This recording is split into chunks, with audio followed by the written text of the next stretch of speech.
Due to the extreme danger, wilderness experts were present off camera to provide survival and emergency aid.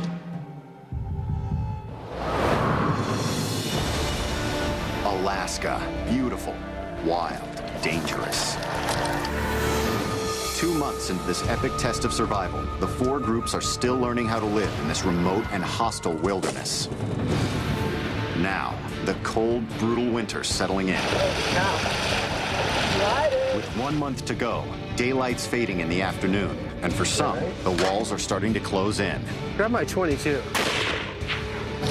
For another group, overconfidence backs them into a dangerous corner. Oh my God. 4 groups. 3 months in the wilderness. It's a suicide mission. Hard. Welcome to the Alaska experiment. Hey!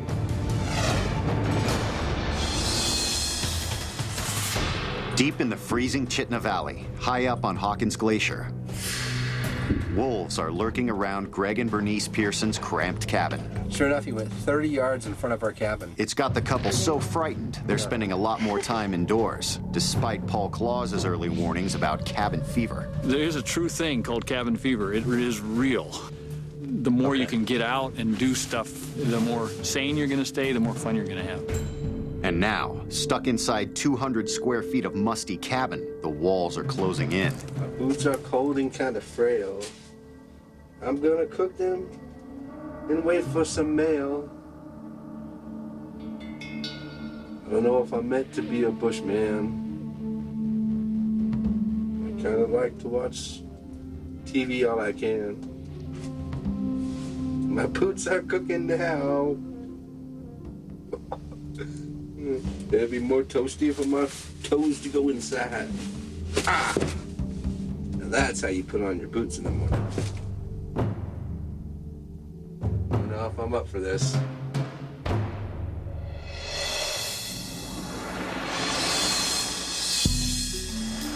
"20 miles east at Flower Lake, it's a different story. Go.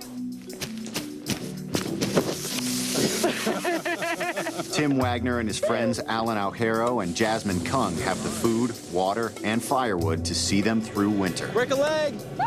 Oh! Damn, are you okay? I'm only kidding. Ow, that hurt. So far, their hard work's paid off. They're confident they can meet any challenge Alaska might throw at them.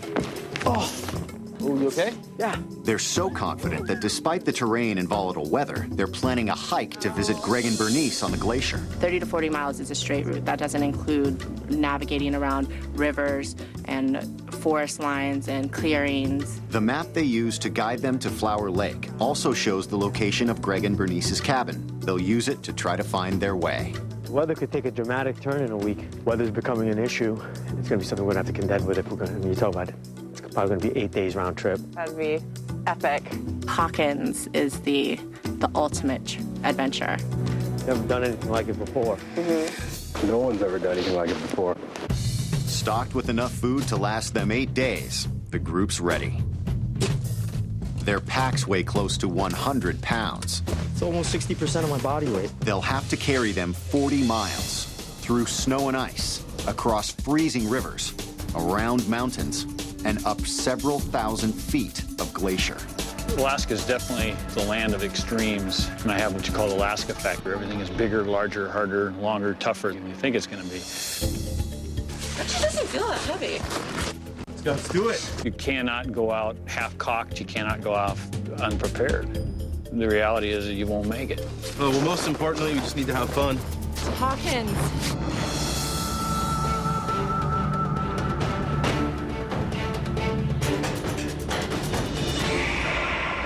Down on the coast inside Icy Bay, Jeff Frederick and his girlfriend Elizabeth Widmeyer are desperate.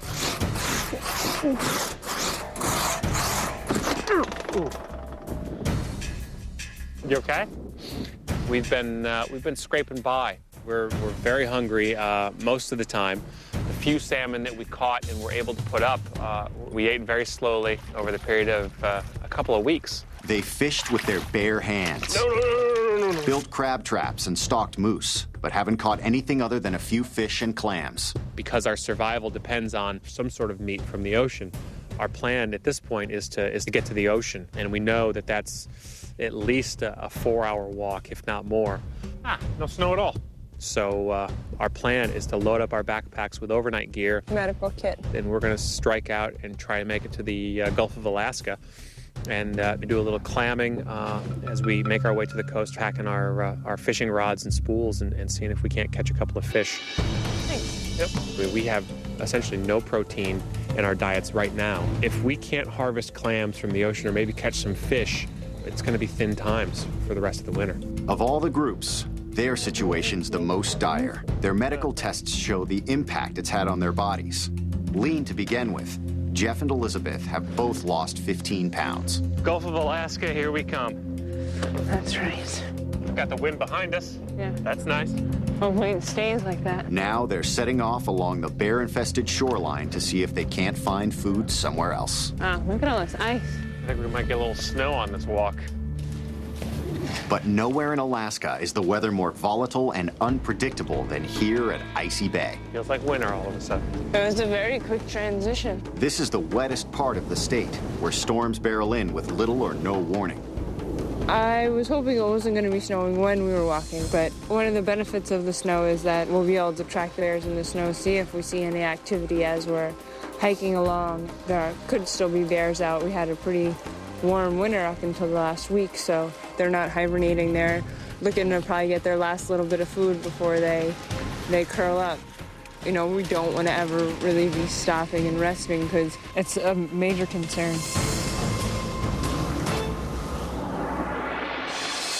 Back up in the Chitna Valley, Tim, Alan, and Jasmine are 2 days and 10 miles into their trek to Hawkins Glacier when they stumble upon an unsettling reminder of just how exposed they are. Oh my goodness, check out these bear tracks. That looks pretty fresh, too. That's insane. Look how big they are. These are the biggest bear tracks we've seen since we've been here. They're huge. I found Sasquatch, actually. Less than a week old. And on that windy note, let's go. Okay. As the group moves on, clouds gather as the storm that's pummeled the coast catches up to them. Weather's becoming an issue.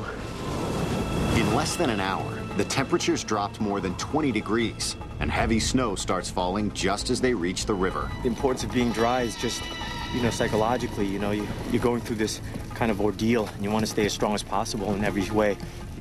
It looks pretty tough. A lot of it is frozen over, but there are some pretty challenging crossings. The drifting snow hides dangers like cracks in the brittle ice shelves hanging over the riverbanks. Someone falls in, you've got apparently 90 seconds or less. Hypothermia is definitely a reality out here. Trying to get 1 foothold over here. If I can get it, I'll be all right. The water temperature's less than a degree above freezing. One slip and they'd have just 90 seconds to claw their way out before hypothermia sets in. Every year, hypothermia kills an average of 700 people in the U.S.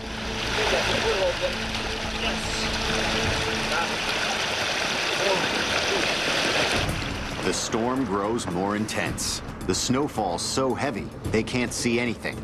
It's a whiteout. They can't see more than 50 feet in front of them, and the three can't agree which way to go. This is what I wanted to stop, guys. I mean, what's our target here? But where pointing again? Oh, I don't know. I mean, I'm just guessing at 55. I'm going to just tell you where 55 is right now. 55 right now is that way. So do we just hit 55 and camp out in the trees? That's just too dangerous. It's very easy when it's a whiteout to veer to left, right based off of the terrain. And what we've learned out here is you have to pick a direction and stick with it. Yeah. Almost directly where Jazz is facing right now. Yeah, Jazz. So instead of 70, over here. Visibility's completely gone. What we're hoping to do is hit a tree line before nightfall, so we have a little bit of cover. Plus we have some firewood and hopefully some place to dry our wet clothes. We definitely don't want to be caught out here in the middle of this riverbed. Yeah. So that direction is 70. There's no visibility, as you can see. I'm nervous, I'll tell you. I'm really scared about the situation. We haven't seen anything but white snow and a few branches for the last few hours, and that's where you really get into a dangerous situation. They're losing precious time. On the river, they're totally exposed. They need to make it to the tree line before dark. Let's do this. Double time. There's no visibility.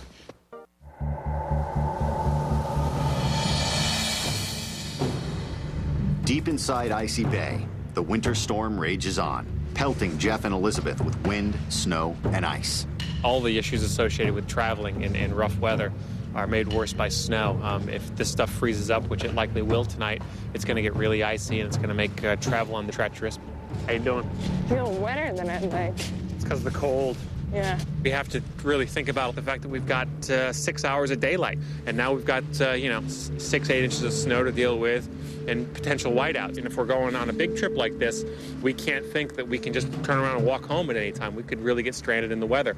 The storm forces the couple to stop and make camp so they can wait out the wild weather. The weather's going to make it more challenging for us all the way around. So we're going to set up camp. We're going to sleep here tonight, and a little nervous about tomorrow.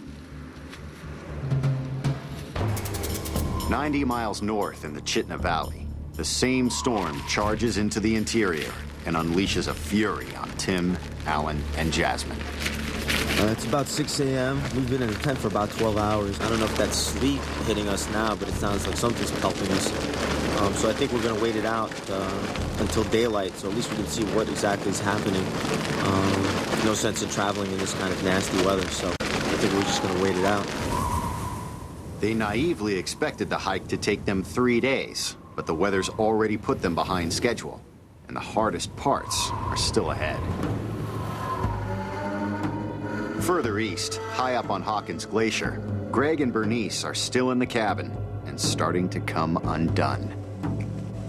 This hasn't worked out.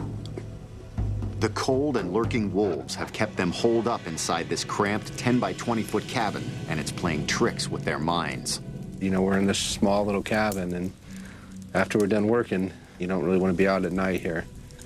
And now, as of last week, the sun's setting at 4:30 p.m., so we've got, it's 6 o'clock. It is pitch dark. It is dark. 4:30, the sun sets, and it starts getting dark, and so we find ourselves getting in the cabin earlier and staying in here longer. Getting cabin fever.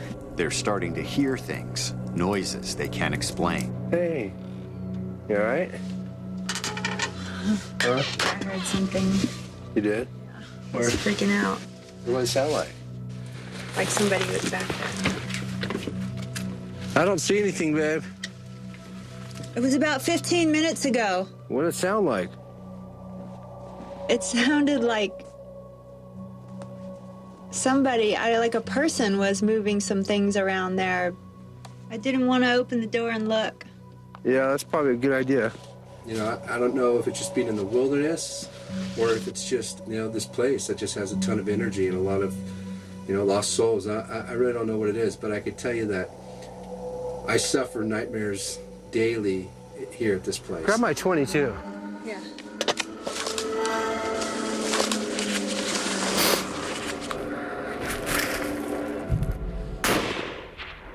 Well, when you have a dream and you're gonna get hurt, but you wake up right before you get hurt.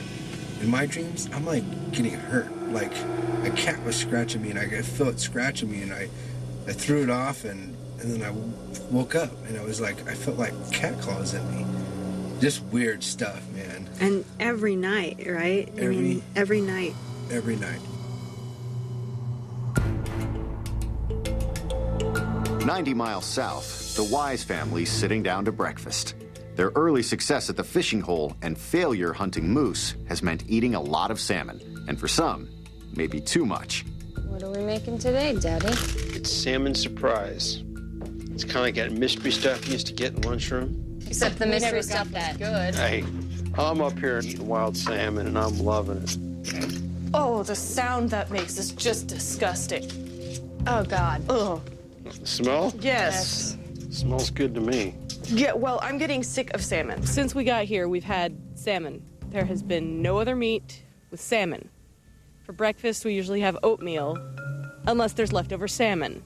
Hopefully this will patty better than our last attempt at salmon patties. I don't think salmon's made for pattying. I know the girls are getting very tired of eating salmon every day. It's kind of hard on Jenny's stomach. I really hope this isn't gross. Hey, let's not have this talk. Do you want me to vomit in the salmon surprise? But, you just have to take what's presented to you. Salmon makes me sick, okay? Shut up. And I'm not complaining. Up in the snow-covered Chitna Valley, Tim, Alan, and Jasmine emerge from their tent to start the third day of what's supposed to be a 4-day hike to Hawkins Glacier. But they've only made it a third of the way. You know, I'm looking out in the west and you can't see anything. Everything's covered in fog, and we're all hoping that we can get to some sort of a formation that'll provide us some cover. A tree line of some sort, rocks or something, anything, but we got to get out of just being in the middle of this river canyon. It's just terrible. We definitely don't want to be caught out here a third night out here in the middle of this riverbed. So we're hoping to make some good distance today. No, I don't either. Though the storm's eased up a bit, it's thrown the three way off schedule, and as they soon learn, way off course. Oh, this is no joke. How do we get across this? Yeah, we're kind of surrounded, huh? Yeah. In the blinding snowstorm the day before, the three made a costly mistake and hiked further down the river valley instead of crossing it like they thought. I'm scared as shit. Now they're trapped on an ice shelf that could shatter at any moment. There's water running on both sides of the perimeter, so we're basically surrounded. And Tim is basically using that stick, that walking stick, to feel his way through. The ice is actually not that thick. Beyond this is also water. We're still on top of it. The only way out is to inch over the shelf and then cross the river. Here, let's set our packs down, do a quick scout. One person head right, I'll go left. But there's no telling how thick it is or if it'll hold. As we walk on this, I can feel parts of it starting to break off. I mean, it looks like ground, but it's not. It's literally a shelf of ice on top of the water, so you can feel the instability. Walk up and scout it out right here. Good. Ooh, don't go there. Yeah. I gotta get back. I'm surprised my socks didn't get wet. I'm so surprised.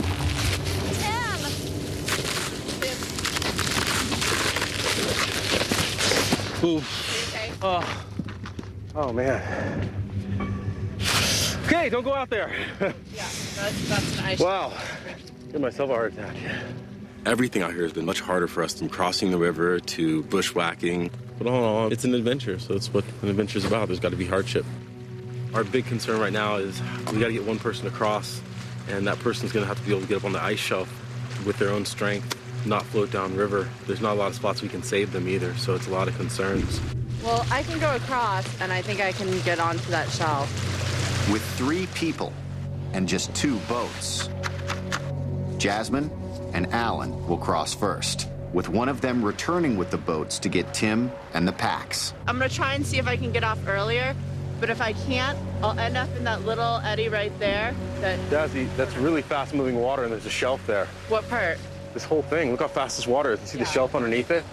You can get dragged underneath that at any moment. There's no margin for error in water running so cold and fast. As I climb out, parts of the shelf will be breaking out underneath me. So trying to find a spot that is stable enough to hold me, the boat, and all our future gear is what I'm going to be looking for. Just be careful, Jazz. The current's stronger than it looks, and there's no one there to help her. The Chitna River flows 90 miles and could easily sweep Jasmine downstream and leave her marooned. Oh, there's a current. Uh-oh. The current grabs hold of Jasmine and sends her racing down the freezing river. Oh.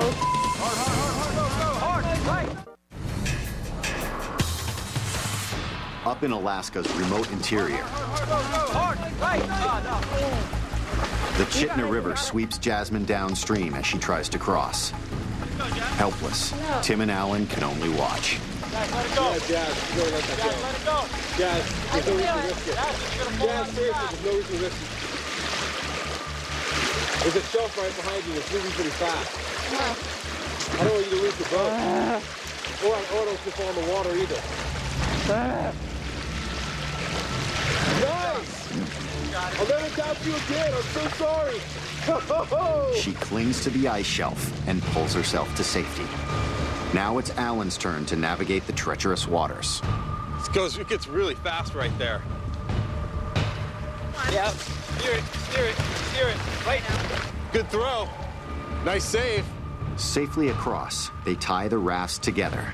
And Jasmine's paddling back so she and Tim can ferry their gear over. Oh, there's a current. Uh-oh. The ice here is just a few inches thick, with nothing underneath it except cold, rushing water. This is pretty fast. Stay where you are. Stay where you are. Do not come closer. Oh, damn it. No other chance. Hold on, I'm gonna get you up.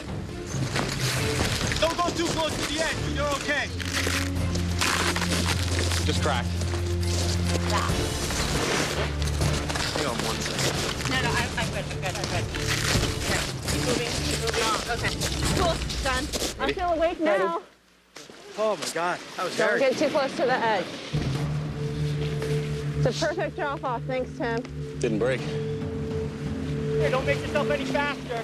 I know. Just trying to. Oh. Ready for the stroke, kiddo. I'm holding on to my bag, so no worries. Ah! Oh my God, I'm getting all wet. Pull me out. I'm getting wet. And with that, a dangerous situation I'm wet. turns into a crisis. Tim rushes across the river. The weather's starting to turn, and if Jasmine doesn't dry off, her clothes will ice over. We are way in over our heads with this trip to Hawkins. We didn't think this thing through clearly enough. Some of the dangers we're being presented with, I'm not sure if they're worth it. Okay? Gotta push forward. We gotta get fire going. Camp set up. Yep. Yeah. Let's see if we can go right between here. These little trees, set up Yeah. camp in there. The three reach the tree line at the other side of the river valley. They should have been here a day ago, and they're worried. Today is the end of day 4. We've been eating more than I had expected, and things are taking a little bit longer than I expected. So because of our limited food supply, we're trying to ration everything. Oh, I'm really cold tonight. I can't feel my fingers. I'm hungry. No one ate cookies last night for dinner, just doesn't cut it. Oh, no. All I've had today is 3 pancakes trying to conserve. The next morning, another storm blows in, dumping even more snow along the coast. With 2 of the groups battling the miserable weather and another nearing their psychological breaking point, the Wise family steps outside to play. Cool. Wanna make a snowman? All right. What we've been doing today is playing, and, we got out and started making a snowman and having a good time. You haven't been a kid for a couple years, so I'll forgive you your ignorance. Oh, yeah, I have been a kid all my life. Going to Alaska and having a great big adventure, this is something he's been wanting all his life. And, he's at kind of an awkward point in his life. He just retired, he doesn't know where he's going with it, and I think he needed something to bring him back to a good point. How big do you want to make this monster? This is a big state.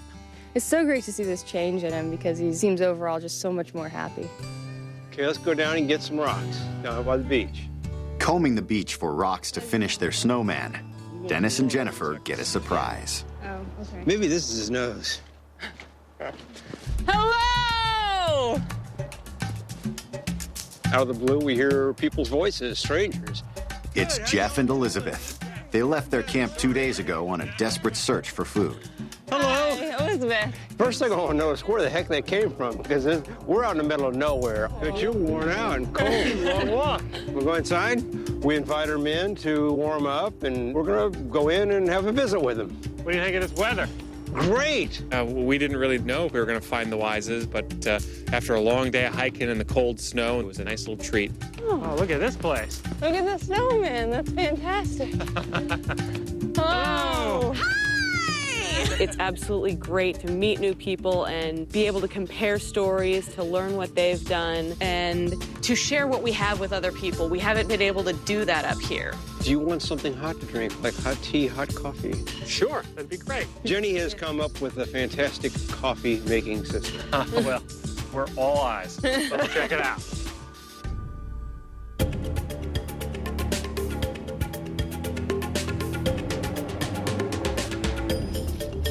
For the Flower Lake group, it's day 5 of what they thought would be at most a 4-day trek to Greg and Bernice's cabin on Hawkins Glacier. Let's do this. Double time. They made it across the valley and the wicked threads of the frozen Chitna River. Now at the foot of the glacier, they embark on the hardest and most dangerous part of the journey. This is the morning of day 5 of our trek to Hawkins Glacier. We have just finally reached the base of the glacier. Unfortunately for us, it's a moraine, which is essentially a big kind of gravel pit. Man, this is gonna be tough. Oh, man. I was just like, gosh, why are we doing this? We really should turn back now. But I don't think I've quit at anything, so it wasn't acceptable. Ugh. This is some tricky stuff. They're not even sure where they're going. All they know is their destination's somewhere up the glacier. We're gonna have to traverse about 2 miles towards a ridge, and hopefully this ridge will lead us to Bernice and Greg's cabin. Whoa, rocks are gonna come down. I lost my footing. Ugh. Oof. It's no joke. That was not easy. How's it look? Can you see the ridge line? Did the clouds lift? Oh, okay, the clouds lifted, but there's like dunes. And we got 2 sets of dunes and moraines to go through before I can see further. Pretty epic. The rocks they're climbing over aren't on solid ground, but a moving sheet of ice that's cut with deep crevasses and prone to deadly slides.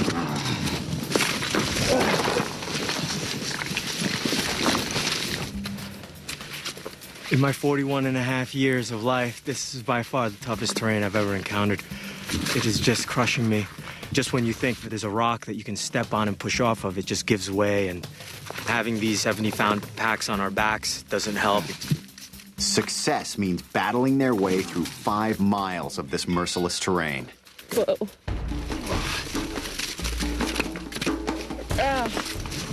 Sam, tell me you have good news. He goes on and on.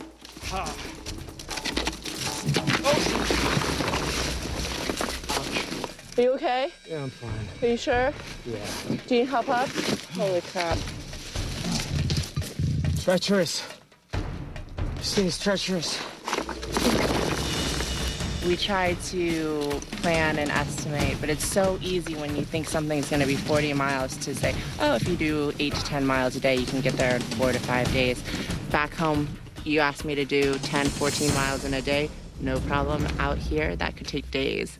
And today is day 5, so at this rate, I think it may take us 7 days to get there.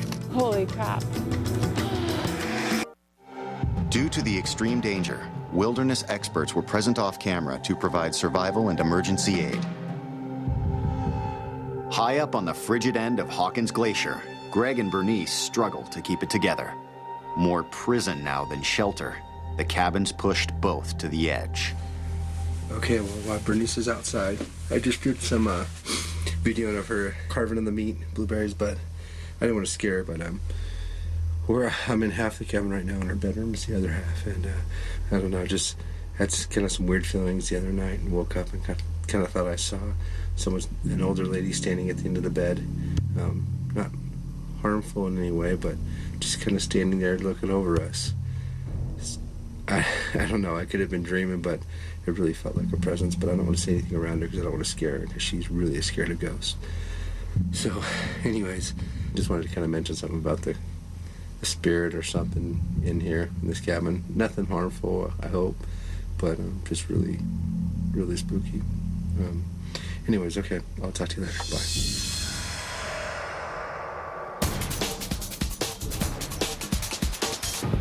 At the mouth of Icy Bay, Jeff and Elizabeth marvel at the luxuries of the Wise's cabin, in contrast to their canvas wall tent. Tell us about your salmon fishing. We just had such a blast. One of our batches was 26 jars, and we had another one of 19. Sounds like they had great fishing out here. They were, from day one, neck deep in salmon. I was a little bit envious, I have to say. Can't get over how much space you got. Windows, walls. We even have an indoor toilet. We'll give you the whole tour of the back room. It's nice, and then I've put all my shelf across the back, and then I've made my indoor toilet. I see. You know, at first it wasn't necessary, but boy, when the temperature dropped and there's animals outside, That's nice. If you're going to do a commode indoors, you have to contend with the fact that you've got a bucket of waste inside with you, and the potential sanitary and odor issues are yours to contend with as well. Okay, dinner. 90 miles to the north, Greg and Bernice continue to struggle with the onset of cabin fever. In an effort to keep the walls of their cabin from closing in, they stay busy by putting their journal camera to good use. Cabin fever is a real thing, and I know that I've felt it here. It's just really hard because even though Greg and I are here together, sometimes you long for other people and you just want to get outside and be able to do some of the things you normally do at home. We're both outgoing people. We like to go outside and do a lot of things. And out here, we're in this small little cabin, and after we're done working, it's in the cabin. You don't really want to be out at night here. One thing we decided to do to keep from getting bored was make a short film, and it's kind of a parody of our lives here, and we actually called it Cabin Fever because really we thought that if we didn't make it, we were going to get cabin fever. Wow, we really are out here in the middle of nowhere. Tom, that bush pilot, what did he mean? Out of everyone that's come up here, only 10 people have made it back. Well, I think he was trying to scare us a little, Katrina. Tom, I had a lot of bad dreams again last night. Jed? Me too. What do you make of it? I don't know, but I don't want to be here anymore. How much longer do we have to stay? Just 5 more weeks, is it? The film was about what was really happening to us here in Alaska. Tom, you jerk! You scared me! You scared me? What is it? What's the matter? I heard something. We were worried about animals and maybe, crazy people running around the wilderness. I mean, you never know if there's going to be someone out there or something out there. And I was, in fact, really scared to look out the window. That knife go? What is it, Cat? I was having the weirdest Making dream. this short film helped me especially get through a part where I was feeling a little loopy. I was feeling like is my mind strong enough to handle this? I was having that same dream, too. That's weird. You were chopping wood. I mean, you could cut so much wood and you could eat so much goat and you could go on so many water hikes and then you got to find something to do. And strange things were happening. I was having weird dreams, too, and I thought you were going crazy. I thought you were going crazy.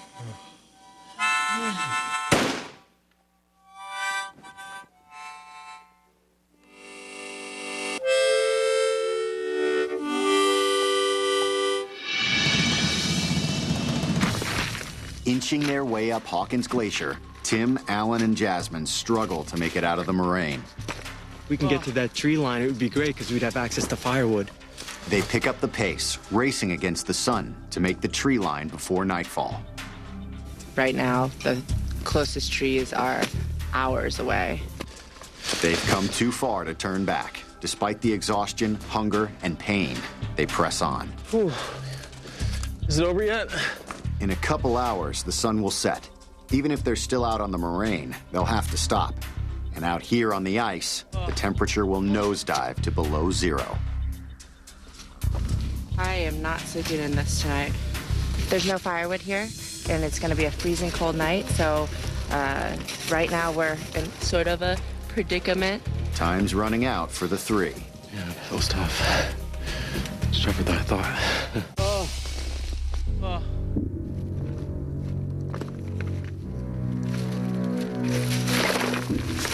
They give up and resign themselves to a frigid, fireless night out on the moraine. Then it'll be a brutal night out with no fire. And worse, their food is almost gone.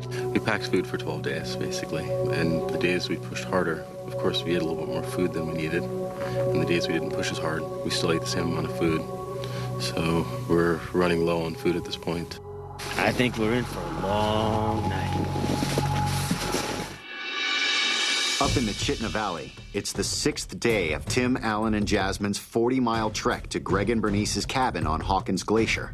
Still 3 miles from the cabin, they're out of water and food. Tim, I'm pulling out the first aid kit if you need anything. I slept terribly last night.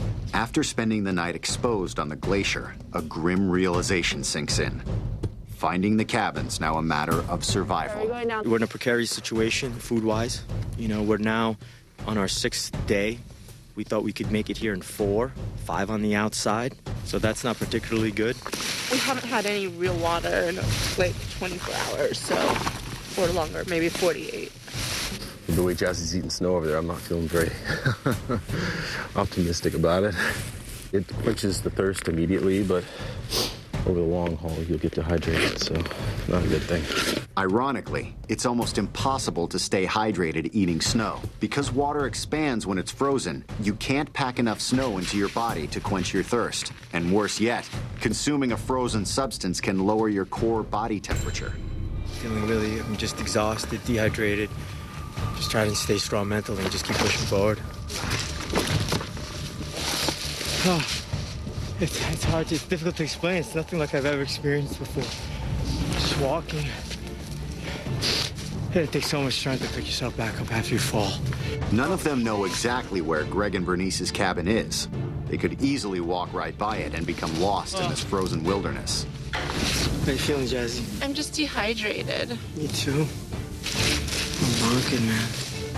Hungry, dehydrated, and racked with pain, the three begin to hallucinate. Tim, did you see anything? They're singing. Oh, my God. Greg! What are they singing? Oh, my God, I'm going to start crying. What are they singing? Oh, my God. I hear him. Dude, I hear him. Oh, shit. Oh, my God, I'm so happy right now. Let's go. Oh, my God. I know. I'm going to freaking cry. Oh, my Dude, God. come on. We'll scream as we get closer. What they don't know is they are miles from the cabin, Thank you, Lord. and exhaustion is starting to play tricks on their minds. Tim thought he heard something. It sounded like singing. Greg! So we're hoping that it's got to be Greg and Bernice. I mean, there's nobody else out here in the middle of nowhere. And I would have thought he might have been hallucinating, but I heard it as well. So perhaps we're both hallucinating. Bernice! Greg! Kind of funny when you yell for somebody and you want to hear something. Sometimes you hear things, and that's what I'm feeling right now. Sucks to feel so close, so far away. I think I just heard something I wanted to hear. It's heartbreaking to be this close. How are you feeling, Alan? Just keep an eye on me, because I've definitely, I'm bonking. You hear this slurring? Yeah. Okay, I'm gonna bonk soon. Greg!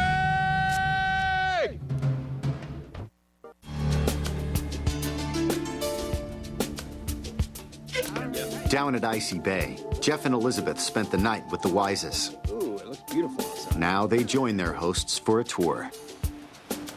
Wow. This is phenomenal. I can't get over how big those waves are.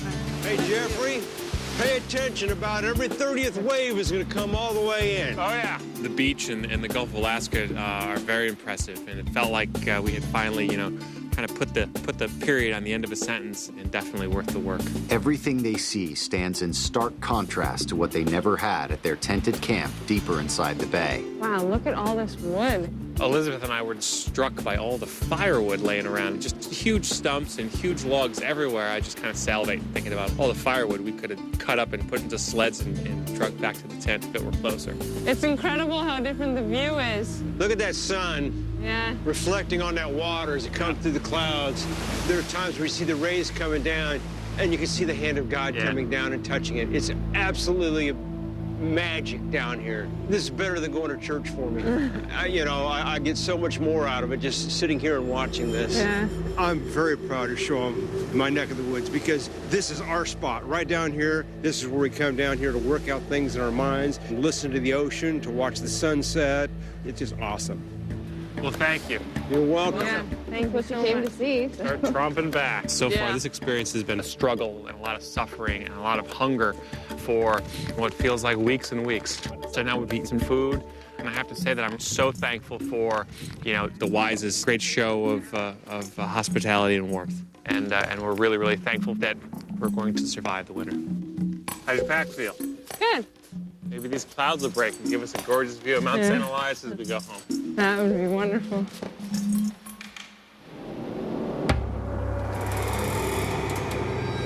"90 miles north in the snowbound Chitna Valley, Tim, Alan, and Jasmine are a week into what was to be a 4-day hike to Greg and Bernice's cabin. Today is day 7 of our trek to Hawkins Glacier. We learned a lesson yesterday by traveling into the tree line. We realized that our movement was seriously slowed. Our best bet is to drop back into part of the moraine and kind of head in that general direction. Down and across. So you see the big pit you got to drop into eventually? We have to cross over? Their food's running out and the water's gone. Oh my God. They're delirious with exhaustion and dehydration. Every step's a colossal effort. So nasty. Nasty. Okay, this is the only way down. Oh, man.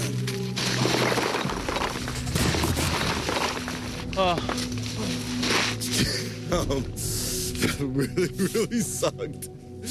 Oh, man, that was dangerous. My knee is really killing me now.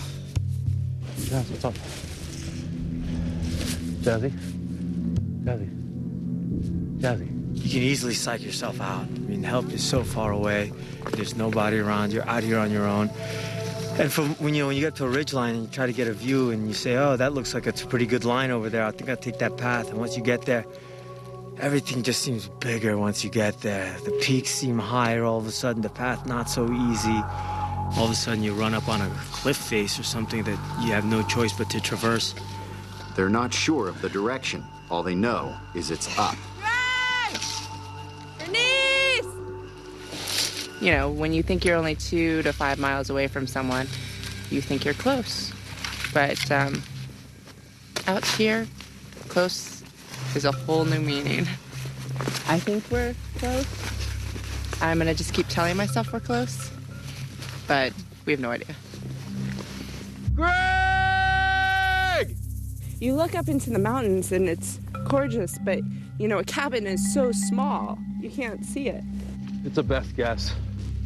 I could be completely wrong. I've been wrong a lot.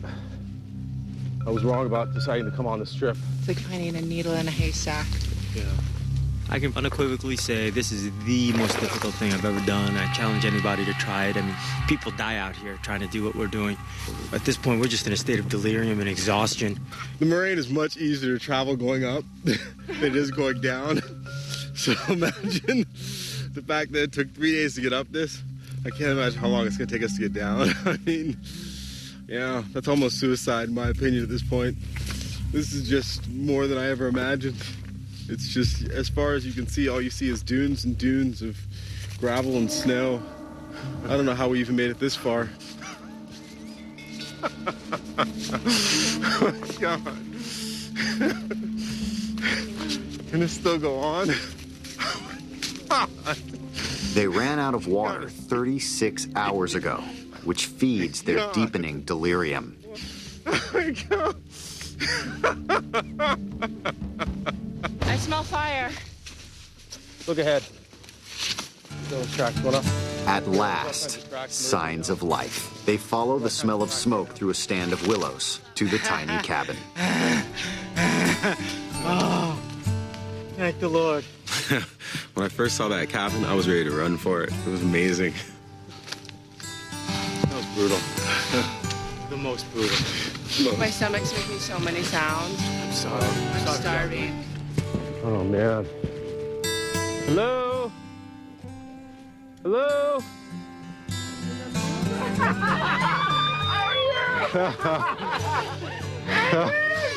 Yep.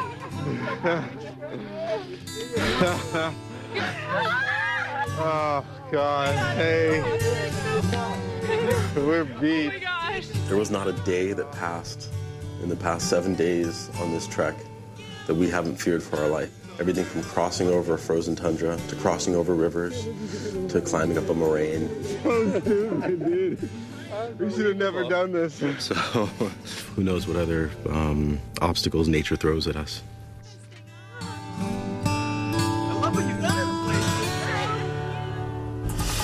Next time on the Alaska experiment. We don't really know these people, and here they are on our doorstep. Two groups become one. Before you guys got here, we've been eating just 2 meals a day. But they'll have to scrounge for food. Bernice, I'm about to really gross you out. As the others deal with tragic news and life-threatening illness. My dad has cancer, and he's in intensive care. Ladies, there's something I have to tell you. In this remote and rugged land, it's hunting and heartache when the Alaska experiment returns.